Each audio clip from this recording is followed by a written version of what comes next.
Good morning, or good evening, whenever you see this. This is Angie, the Undeniable Vixen, and welcome to Being Black and Craft, where we don't apologize for recognizing our influence on craft beer. And it's an early morning for me, but because I have an amazing guest, and I get up at the crack of dawn anyway, I wanted to share this person's story. And I have a couple of church announcements, nothing too much. People, this is like something that we're gonna that you're gonna hear when I'm off doing some other things. So, and when I mean other things, I'm meaning CBC. So this is going to be my CBC week. Uh, so you won't miss out on a weekly show. I'm going to be speaking, of course, at CBC. Don't forget the tap takeover for Beer Zombies. That'll be later on in that week, as well as just amazing conferences. And one thing I wanted to make sure that we shout out again is our previous guest, Danica. She has Grown Folks available online. Check that out. Make sure that you go and order.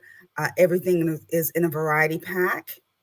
And lastly, coming up in June, I'll be speaking again alongside my other DEIJ committee members at the Pink Boot Society National Conference in Philly. So that's going to be really cool. So I think those are all my church announcements because some things are going to kind of overlap anyway. But yeah, let me go ahead and add my guests.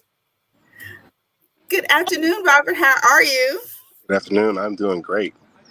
How are you? Awesome. I'm wonderful. It's early, not time for my coffee, but almost time. Almost time for coffee, yeah. Almost time for coffee. So let's just go ahead and say, for those who may not know, where are you in the world? I am in Munich, Germany right now. Actually at the English Garden in Munich, enjoying some of this sunshine and warm weather that we're having. It's like the first warm weekend that Munich has gotten to have, so I'm enjoying it. So let me tell you that when I got the travel bug, Mm-hmm. that was when, because I'm much older than you. When I was in high school for spring break, I got to go to Germany, and Yeah. that's where the place that we stayed at was in Munich. That's where I found my love for tulips, was in Munich. So that is my happy, happy, happy, happy place. It is a beautiful, Um, happy place here.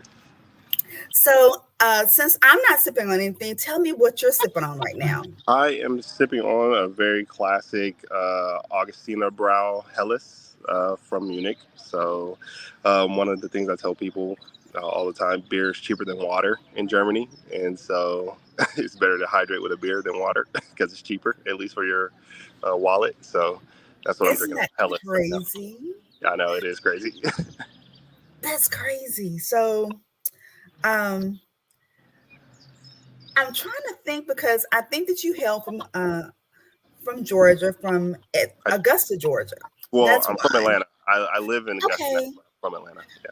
So I'm trying to figure out, because people thought that I lived in Atlanta, Mm-hmm. why we never crossed paths. So um, Probably in Augusta. it had to have been. So I'm thinking that, Jen, Hmm. um, um, Skills, all those folks. I'm thinking that maybe a Cry for Action event, maybe. I bet Yeah. you we I passed. did the Black Brewers Festival at Hip and Hops. I was there. Okay. Um, was like last or a year ago, almost a year ago. Um, so yeah, I did that. That was my first brewery festival in Atlanta. Was at that festival. It was the Black Brewers Festival, Okay, Hip and cool. Hops. So I think we might cross paths there, or if you were there, I don't know. Yeah, had to been. It was so many people and so much beer I know, yeah, and, it's a and, lot. and things in Atlanta. So And then we it's didn't like, do it it's again this year in Atlanta, so it was kind of crazy that we didn't have that experience again. So I've just been in Augusta brewing beer.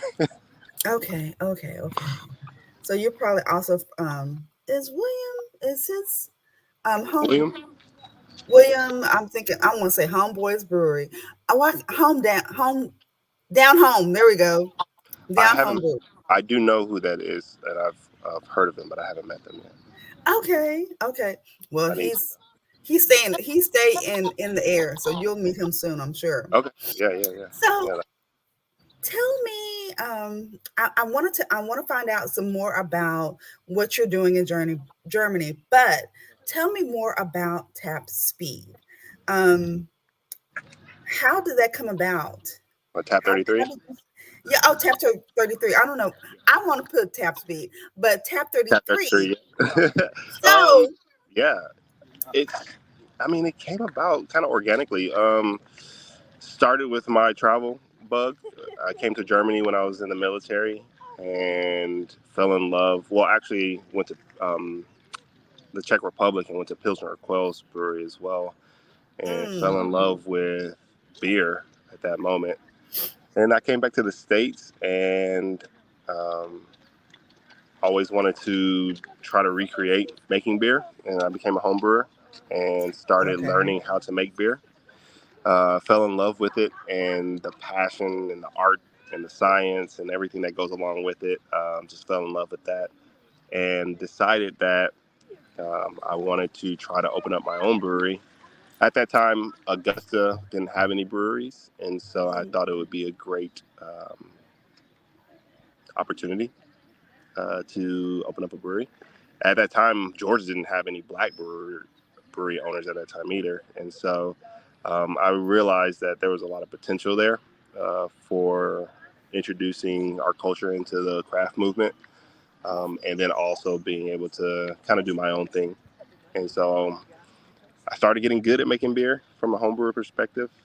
My friends were like, "Oh, this is actually drinkable and pretty good." So I did have some that weren't, but and then I came up with the idea of opening up my own spot, and I Okay. kind of started with a name first in Tap 33. Augusta's located in the 33rd parallel on Earth. Oh, And okay. yep, and then Prohibition ended in 1933. Hmm. And then James Brown, who is the godfather of soul, rest in peace. It was born in 1933 as well. So I tied all those dates together and the numbers together. And TAP was just a call to action, kind of letting people know beer is being made locally in their Hmm. hometown. So, and that's kind of how I came up with that idea. Well, you definitely would have my dad sold. He doesn't even drink beer, but you just mentioned his favorite artist. He was like, "Well, let me try it." Right, right, If yeah, you talking about exactly. James Brown, let me have a swig. Hmm, hmm. So it makes me also think about this tagline that you have that I see here, because I go through looking through IG, scrolling through IG, loving Jesus and minding my business like I do. Yeah. So live life on tap. What does Right. that mean to you?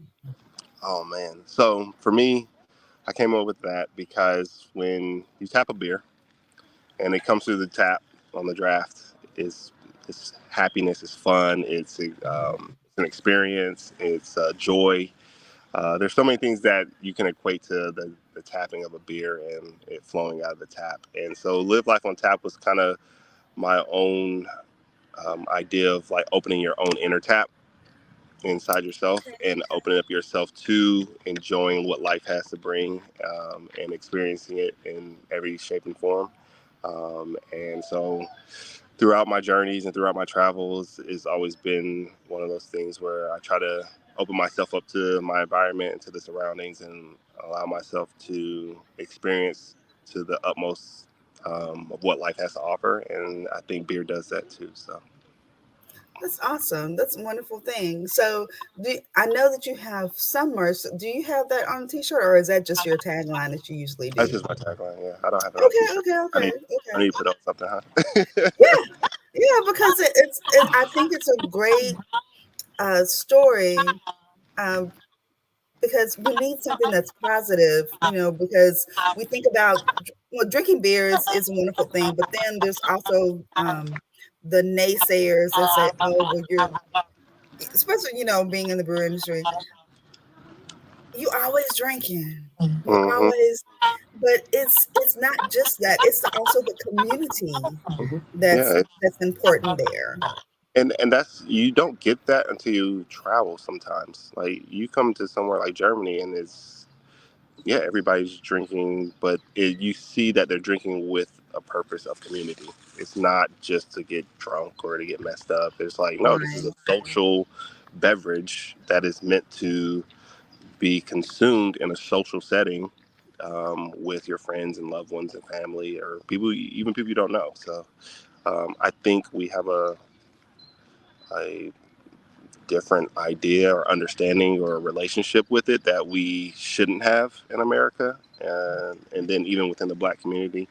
I think that it's just going to take education, and then having that understanding that, like, no, it's not meant to just get messed up off of. It's meant to right, elicit communication and community. So, right. I get that. Yeah, I totally agree with that. So I'm looking and seeing that. I'm thinking there's another reference, but I want you to tell me okay, the name of your IPA. yeah, get googly moogly. Is that a Sanford and Son reference, or is that just me? Just Yes and no. It is a okay. separate reference, but it's also a Project Pat reference. So it's a rap song called Oh, Googly okay. See, Moogly. that's gonna go right over my head because I don't. So yeah, Good Googly Moogly actually was a reference to Project Pat song Good Googly Moogly, and he said that Uh-huh. thing juicy, and so I have a juicy IPA, and so I am trying to always put our culture into all the beer that we make, and so wherever I can from a music perspective, because I'm a big music head, um, instill something in my beer, or like the naming or the idea, that.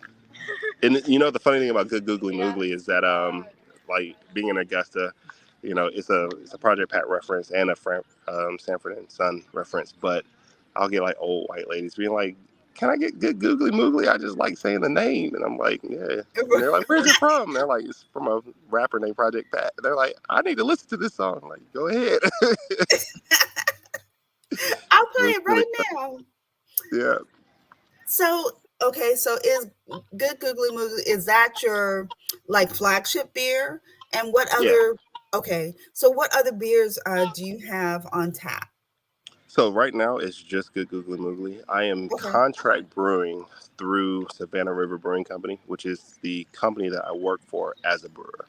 So my daytime job is working as a brewer at Savannah River, and then my company Tap 33 contract brews, through them to make distribution size beer for Augusta. So I started off with one beer, just trying to, get my brand out there and get my name out there, and flood the city with beer, good beer. Mhm. And then I have a couple of other flagships that I'm going to come out with. I have a brown ale called 95 D'Angelo, because I made it with brown sugar. And so, Mhm. uh, throwback reference to D'Angelo the singer. Yeah. And that's a brown sugar brown ale with vanilla. And so Mhm. that would be my next beer that I launch. So, So my assumption is going to be is, when I see other people that are contract brewing, they're brewing like multiple different things. hmm. Do you feel like slow and steady as she goes, Hmm. compared to Yeah, pushing out three different things yeah. and um and contract brewing? How's well, you work for the company, so you can kind of oversee, Hmm. you're kind of watching things. Right. Yeah. So I've had mentors in the industry that have given me a lot of advice. And then looking at the industry as a whole is very, saturated, right? And so you're fighting for a lot of shelf space. You're fighting for tap space. You're fighting against bigger brands than you. Mhm. If I were to come out with 3 or 4 brands at the start, now I have to have placement for 3 or 4 beers from the start, and trying to take the tap space or trying to take um, shelf space is a lot harder. Mhm. Um, my philosophy was to do the slow and steady, come out with a beer that's killer, that goes well with everything, and allows people to gravitate towards that brand. And so I kind of looked at Creature Comforts as a model. They've done a really good job at creating a brand behind the beer instead of just creating a beer. And so that's what I'm trying to do is create a brand behind the beer and then have the beer speak for itself, but also people recognize the branding. And you can't really do that with 3 or 4 beers. You can't really do that coming Mhm. out with so many styles because um, it takes people a while to adapt and get used to something or to want it all the time. And so they might try it one time, and they're like, okay, that was good. But if they see it all the time, like with Creature Comforts, you saw Tropicalia all the time, everywhere. Mhm. Um, then you start to recognize it everywhere you go, and then the likelihood of you getting it increases more versus having multiple styles. People might try one, try another, but then they don't really go back to it.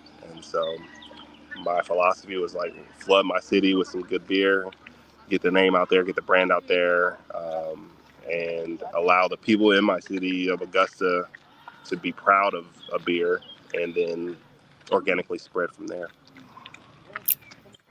How critical do you think that you are on your beer? When you taste your beer, are you thinking this is it? There's no notes, no nothing, or do you think I could do something, I could train something? How Uh, often it do took you me. I did 7 different test batches before I was happy with the beer that I have now. mhm, And so even now that it's in distribution, I'm still super critical of it. Making sure carbonation is right, making sure that the taste is what it was from the first time I made it to now, um, and trying to make sure that my homeboys, when they go out and they are like trying to beer, I'm like, all right, how does it taste? Like, is it good still? Are you liking it? And they're like, yeah, I'm loving it. Is it still hitting on the same alcohol level that you want? Like, so I have a lot of people out in the streets trying to give me feedback on it because I'm super critical. You have to be. You have to be maniacal about it to be good and be great in that sense. So, and that's what I'm trying to do. So, do you think that with you being, in Augusta and it's not being a real big beer town, how has that played in you migrating non-beer drinkers into trying your product or beer period? How it's has that difficult. been? It's difficult. We're in a beer desert in Augusta, and basically a place where craft beer doesn't really exist. Um, Mhm, there's there's one other craft brewery in Augusta, and then there's another one outside. And so it's difficult to get people to want to try something. So a lot of it's just. So I'm from Atlanta, right? So I come from a hustler mindset. I'm like, hey, we got to be in the streets. We got to get it. Like, so I'm used to mhm, going out and talking to people, hustling, trying to get the taste in their mouth. Because once you can get the taste in their mouth, then they're probably going to be a repeat customer. But the problem is, how do you do that? So you do beer tastings at restaurants. You do beer tastings at the package store. You try to do tap takeovers at certain places. You do beer dinners. You get mhm, in mhm, front of as many people as you possibly can, and then get the beer to their lips. And then after that, if you made a great beer, your job should be done as far as them knowing who you are and the beer that you make. Then it comes into, all right, you have to continue the campaign and like, make sure your beer stays a great quality, make sure that, you're posting on social media or you're advertising in some way or letting just people know what's going on. And you'll start to organically build a following, and then people, word of mouth happens, and people start telling other people. My passion and my dream is to educate in the beer mhm. world, and then also educate our people into craft beer. So that is also another challenge as far as getting black people into craft beer. because they're like, I don't want that stuff. Mhm. Like, I don't know about that. Again, just getting them to taste it, giving them understanding of what they're supposed to be tasting is a big factor too.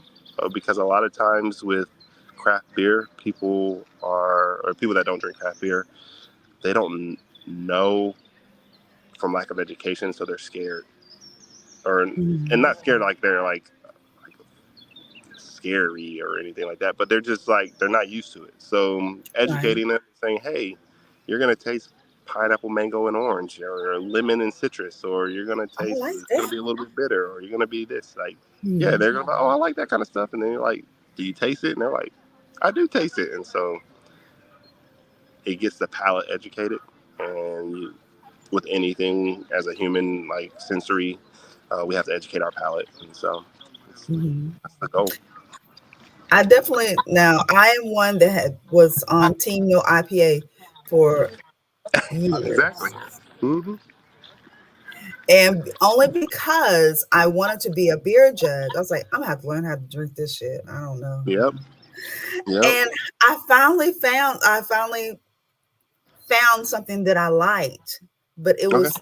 it was more of me what my desire to be a beer judge and knowing that I'm gonna have to know when something is off. I'm gonna need to know when it's good. And then I found that hazies, like Hmm. I love hazies, They're and so good. now it's I slowly develop to where when I get a flight, I'm definitely get an IPA Hmm. somewhere Yeah. in there. I'm But it, honestly, and it's so funny because I think there's like the demographic with Black people have not even reached craft IPA style yet. As far as the mhm, consummation of it.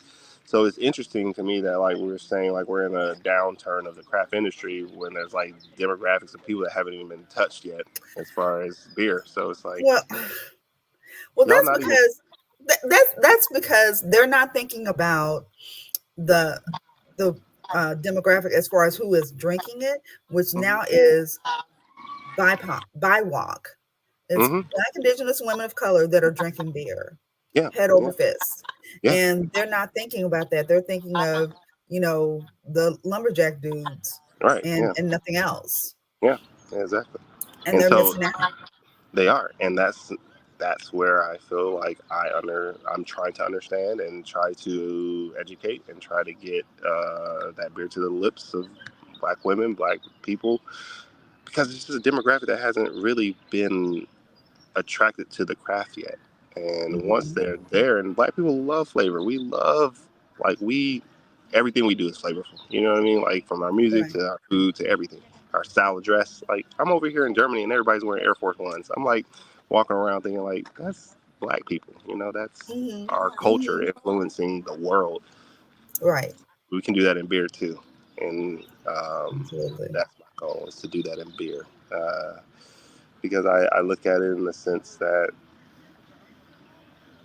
we're gonna already come with our own styles. We're gonna already come with our own flavors. We're gonna come with our own concepts and understandings of like how that works. And once we do it the right way and understand the science and the technique, and then it's a whole nother world for craft beer and for Black people. So Right.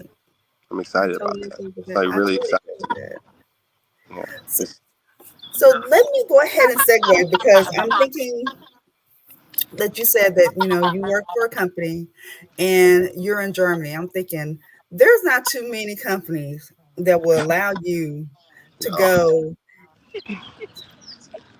across the ocean to Hmm. go and hang out and learn. And how long are you going to be there for? Like until July?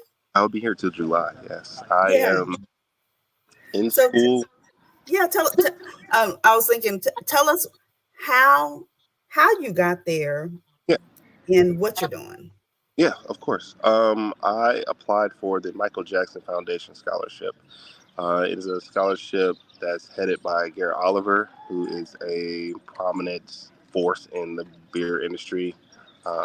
He was the head brewer of Brooklyn Brewery, and somebody I looked up to highly um, through his books and Mhm. his introduction into the craft beer movement. And I don't know if he started it, but he's a part of this scholarship, and I think he did help start it. But the Michael Jackson Foundation is a scholarship helping BIPOC brewers or people, not even brewers, just people, get into the craft industry or the beer industry, really. So I applied for the scholarship, got denied once. I applied again. Stop. Yeah. So, okay. So you applied for the scholarship and you got denied. Mm-hmm. So what do you think since um your application, because I'm assuming that you apply and then they do like maybe like another screening process when you're talking Mm-hmm. to them Yeah, like yeah. a We do an interview. so Yeah. what do you think got you into the scholarship this time compared to last time? What do you think what razzmatazz do you think you did to get that? I don't think I did anything differently. Okay. I just showed that I was not going to quit. So I think that's kind of what it was. It's like, I really want this, and I'm going to do whatever I can to get it. And if it means I got Hmm. to apply again next year, I'll apply again. But I'm not going to stop. I'm going to keep applying. I'm going to keep interviewing, and I'm going to keep doing it. Because it was something that I felt like for me, I really needed for myself. And Hmm. so I I think maybe that was one of the reasons why. Because like the second time I applied, I was able to um, convince them that I'm not going to stop and I'm going to keep going. And they were like, okay, yeah, he's actually serious about this. It's not something that he's just trying Yeah. to do. And I'm like, yeah, I'm dead serious about this. And so yeah, I applied again, and I got the email, and they were like, congratulations, you got accepted, and now you have to choose a school to go to. And so the scholarship doesn't send you to Germany. It's like you just choose whatever brewing school you would like to go to, and then you have to apply to that and get into that. So Oh, okay. it's not just like, oh, now that you got the scholarship, you can do whatever you want. It's like, no, you still have to apply to the schools that you want to get into, and they have to accept you as well. So you got to do that process of interviewing or applications and as well for that.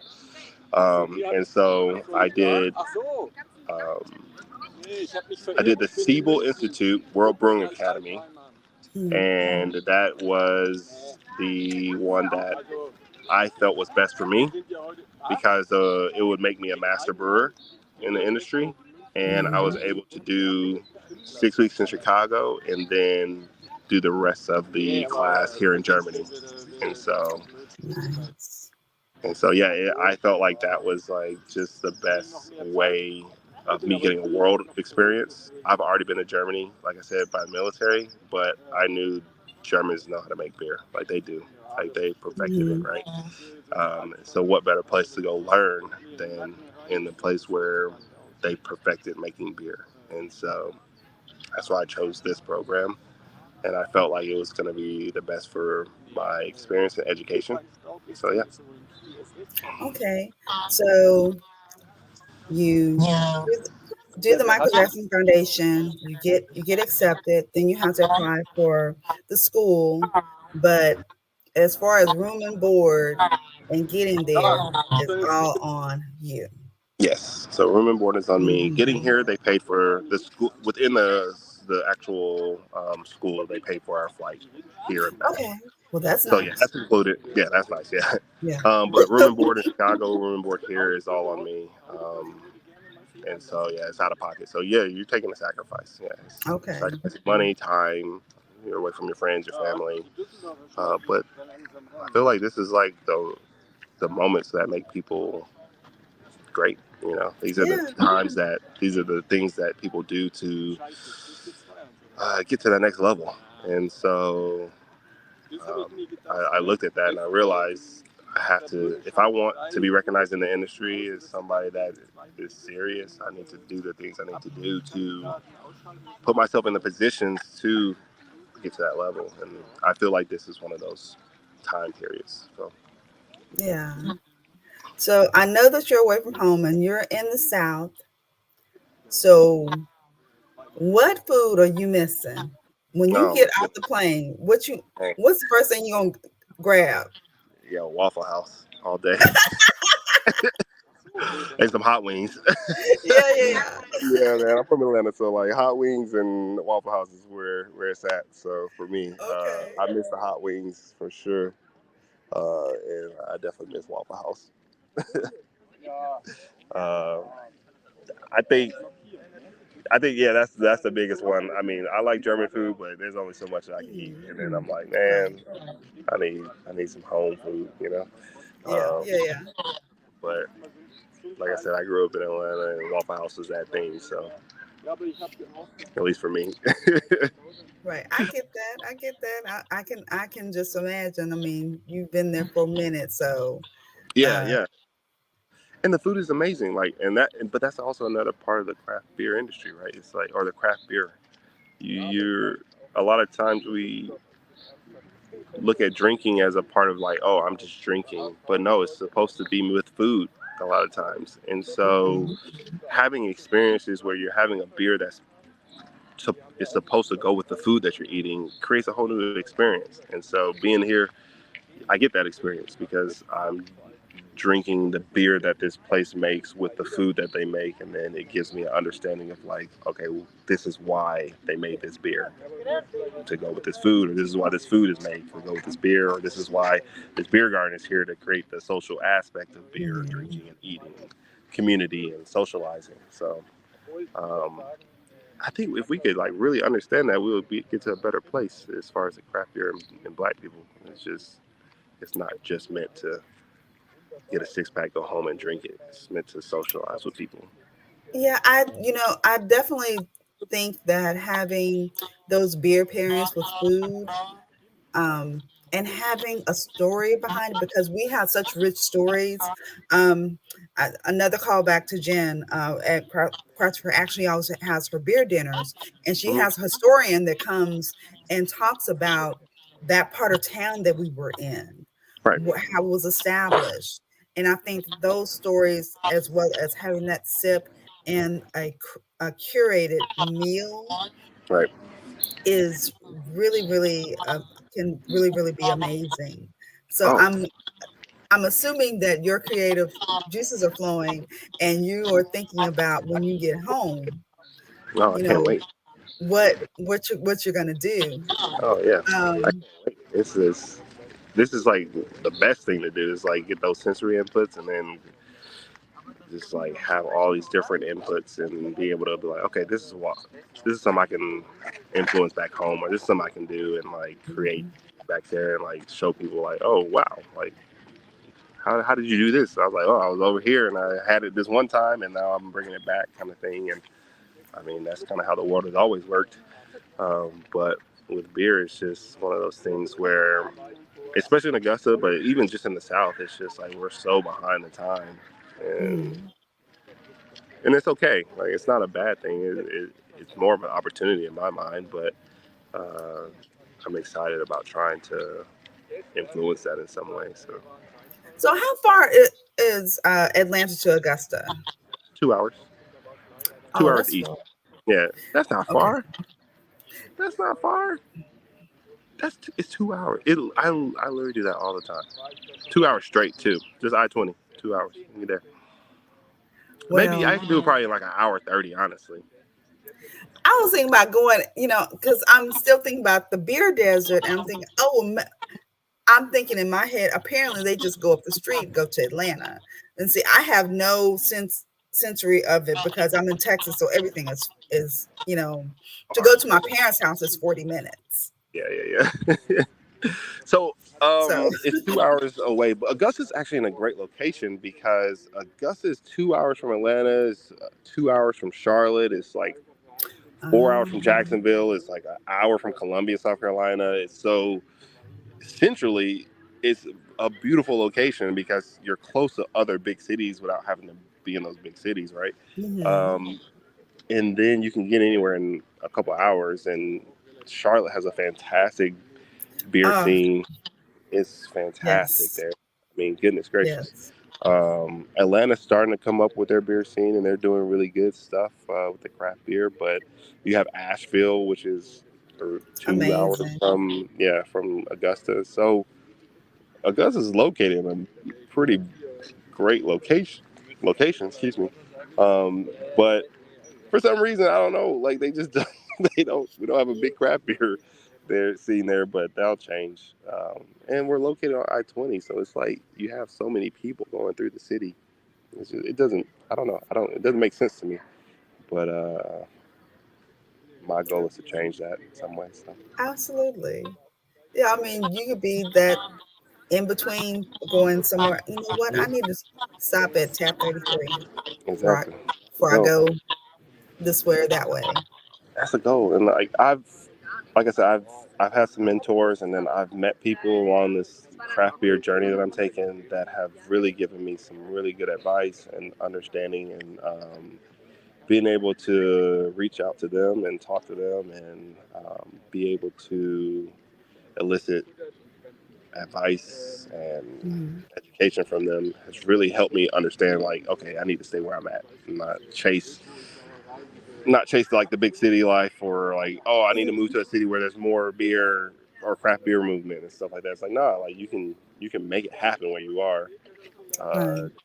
Just be dedicated to it and passionate about it, and it'll happen.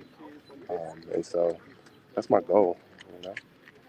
So as you've been studying, Mhm. is there a beer that you've made or have had a discussion about? It's like, this is not as hard as I thought. This is not as hard as I thought it was. As far as this particular style, is it one that just like, oh, is that it? No, no, no. I Okay. think a true brewer will all personally. I think a true brewer will always say every style is difficult in its own way.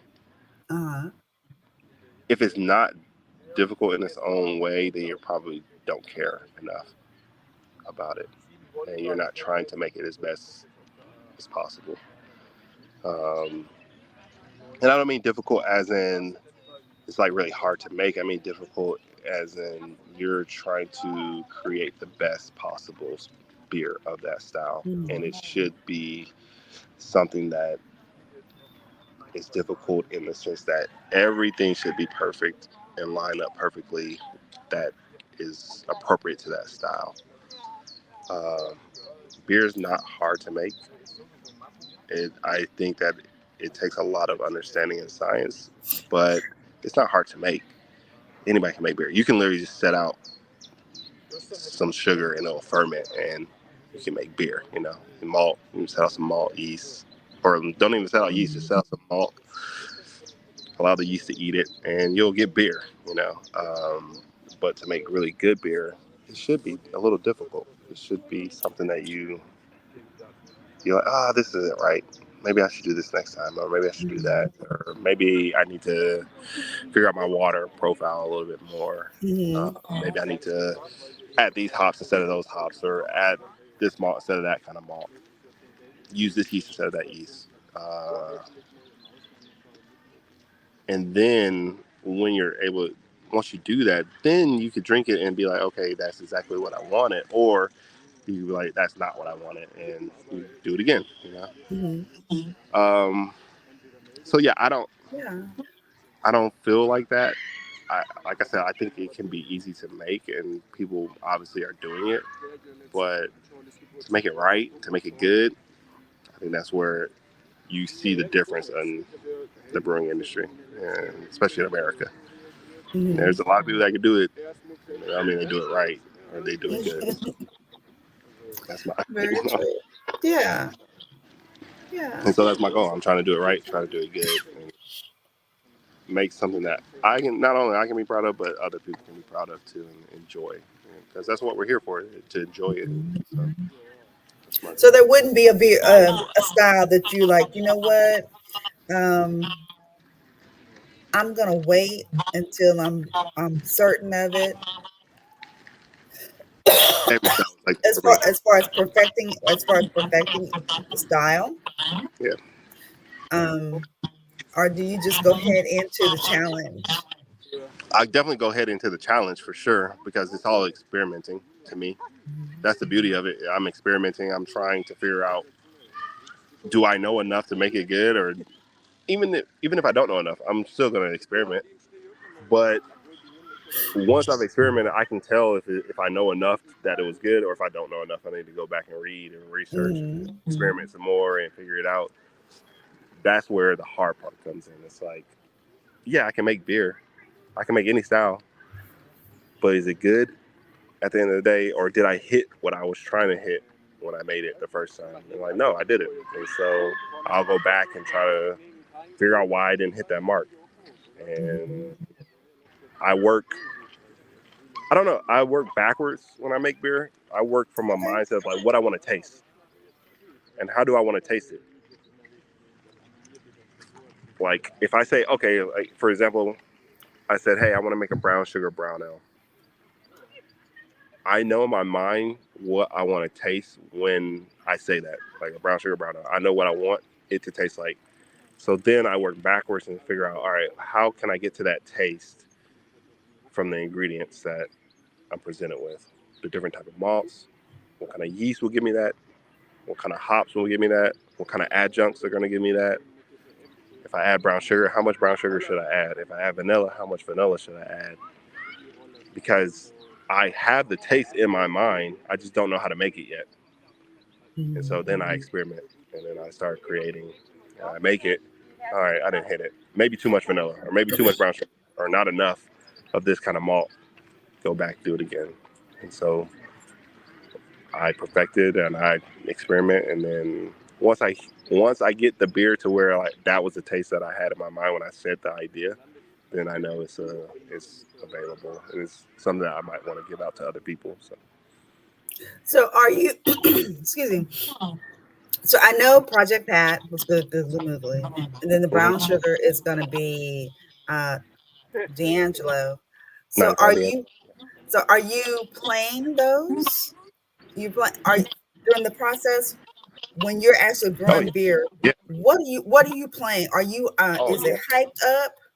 What's yeah hyped up? What's the hype up song that you're playing oh my as you're god brewing the beer? everything. My brew days are so over the place. Like when it comes to like what music I listen to. I'm an eclectic when it comes to music. It depends on the mood that I'm in. It depends on the style that I'm making in that day. I'm a huge fan of music. Like I have tattoos of like Outkast and Michael Jackson and Prince on my arm and The Weeknd. So music plays a Oh, can we big get a French beer? influence. I'm definitely gonna make a Prince beer. Come on now, that was my first concert I ever went to. Was Prince. Really? Yeah. My mom took me, and then he did a musicology tour. It was like my first Oh, concert. yes. That was Yeah. wonderful. That was a wonderful thing. I went to go and see it. I saw it live, but I saw it. That was the one time that he had a concert where you could go to the movies, and it was just like being at a concert. It was so Oh, amazing. yeah. I mean, like I said, that was my first concert I ever went to, so heavily influenced by music with everything I do. And so all my brands will probably have some kind of music reference to them. Mhm. And it might not even be in your face, but music is definitely a part of my life in every facet. And even when it comes to drinking and beer, like music is a part of that social community aspect, right? So Mhm. uh, when it comes to like the beers I made, yeah, if I have an idea, definitely listening to that song and trying to get the influence and the feel. Like Good Google Moogie is a fun beer. It's fun to say. It's fun to drink. It's a 7.5 juicy IPA that's like tropical notes and citrus notes, and it's fun. And the song is fun. Good Googly Moogly, the song is fun, and saying Good Googly Moogly is fun. 95 D'Angelo is completely different. It's a very soft, velvety, uh, complex, like brown sugar, vanilla, chocolate, like something that you would centralize in a way when it comes to drinking that, like something you would have as a dessert in a way. And so, Mhm. and that's how I kind of look at it. So that's the artistic aspect of it. So I try to be artistic as possible. So when you get ready to have your brick and mortar, are you gonna have food there as well? Is it gonna be Yes, okay? I will be a brew pub through and through. Classic beer pairings, like this is the food that goes with this beer. This is the beer that goes with that food. um, beer dinners. I want it to be. My idea is to educate, obviously. So education through experience is the best. Uh, we learn best through experience. You touch a hot stove, you learn not to touch that hot stove again. Mhm. I think that's the same way when it comes to drinking and eating. You learn through experience, and you learn what you like, what you don't like. Um, but you have to be presented that. Somebody has to walk you through that. You know, like the first time you had an IPA, if you had it by yourself, you probably didn't like it. And I tell everybody, I didn't like Mhm. IPAs when I first Mhm. started drinking them. Nobody likes IPAs when they first start drinking them. Nobody's like, oh, I like this. But over time, you realize the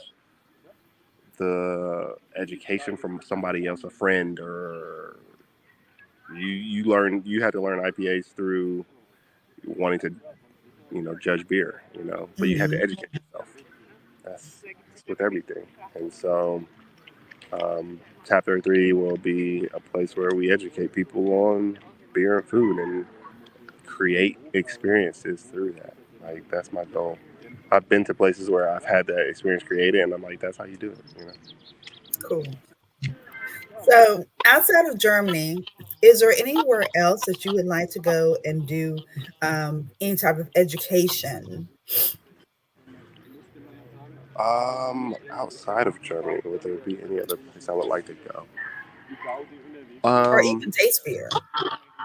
yeah, I mean, I would like, even in the States, I would like to go up to the Pacific Northwest. I haven't been up there Okay. on a beer tour, and go to Yakima Valley and learn the hops there and Hmm. Hmm. like that region of growing hops and the beer culture up there. Um, South America is another spot that is going to be popping soon with the craft beer. They're doing a lot down there, and then Africa. Africa, Yes. have, they've been making beer for thousands of years, and we don't even realize that. Um, and so Beginning of they have, time. huh, The beginning of time. exactly. Beer is the oldest beverage, and so I think that I would love to go there and just see how they make it, and bring some of that history back to America and stuff like that too. Or Yeah. even like introduce them to an American style. I think that's the beauty of it too. It's like we've done a really good job as Americans, we've done a really good job at creating a movement that the rest of the world hasn't really had yet. I'm in Germany, they don't have craft beer here. They have German beer. Here. Yes. Um, you go to South Africa or you go to Africa and they have African beer, or they have what they can make with the resources that they have, right? Hmm. Well, what happens when like our American influence takes over, and like there's places that haven't had that yet, and there's more places in the world that are going to experience it, and I just want to be a part of that. So go to Yeah. Africa and teach them American craft beer. That'd be cool. Um, that kind of reminds me of there is a young lady that's going to be coming to CBC Hmm. uh, when what I have in like another week, and she is from Africa, and she has her own um, brew pub, Oh, um, and just I can't wait to meet this woman. oh yeah, you She have to let is me know. like amazing. Yeah, that's awesome. Um, so I'm Yeah, hoping you have that to let me know how that goes because I would love to. yeah, And if you ever get a chance to go out there, I'm coming because like I want to yeah, go to she Africa and like experience it. it's I'm thinking that, as soon as I talk to her and learn more about her, what she has done, because I Hmm. see her on IG. I cannot, I'm gonna have to learn how to pronounce her name Yeah, correctly. yeah, of course. So, but she is like she's a phenom in that industry in Africa, and she has gone, she's been jet setting like you. She's gone to Japan, she's gone, and she's coming here, she's gone somewhere else, and basically just like letting people know about her beer and what Hmm. she's doing on her side of the world. Mm. So I can see you're doing the same thing. Trying to, yeah. No, Yeah. that's beautiful. I would love to. Let me know how that goes because I would Yeah. definitely love to reach out to some of our African people and just be like, hey, what y'all got going on over there? It's a whole Yeah. other world, but I've been to Africa, but it's I just, like I said, it's just another part of the craft movement that we haven't even touched yet. So, Mhm. um, and I think we get stuck in our own like little microcosms in America and like not realize there's a whole big world out there, and realize like, oh, there's people doing the same thing in their own place, and like, how can we Right. help each other? That's the goal, right? How can I help you? How can you help me? How can we work together to make great beer for the consumer? That's what we're trying to do, obviously, right? Mhm. Uh, so yeah, that'd be awesome. I would love that, and I'm happy you're gonna get to talk to her. That's dope. Yeah, we'll get to hang out in Vegas. That's cool. But That's really Robert, I really appreciate and thank you for allowing me to take some of your time because I know the sun is shining. It's great outside, and I know you want to get back to hanging that's out fine. and enjoying beer. I will wait a couple more hours before I indulge. I'm supposed to be Perfect. going to a wedding today, so Oh, hopefully okay. there's lots of craft. He's a brewer, so I'm hoping there's lots of craft beer and an It open should bar. be. It better be. He better have his own beer there. Right? Educating, introducing his beer to people. Yeah. But thank you again, Robert, and I really appreciate you hanging out with me. Yeah, And definitely. um, like I said, this is going to be and this will be up during CBC. Oh man, that's awesome. I hope you have fun at CBC. I wish I could have made it this year, but of course I'll be in Germany, so Okay, I'll have my own CBC beer, I guess. exactly. But I mean, it's a great time. I love CBC. Every time I've gone, I went to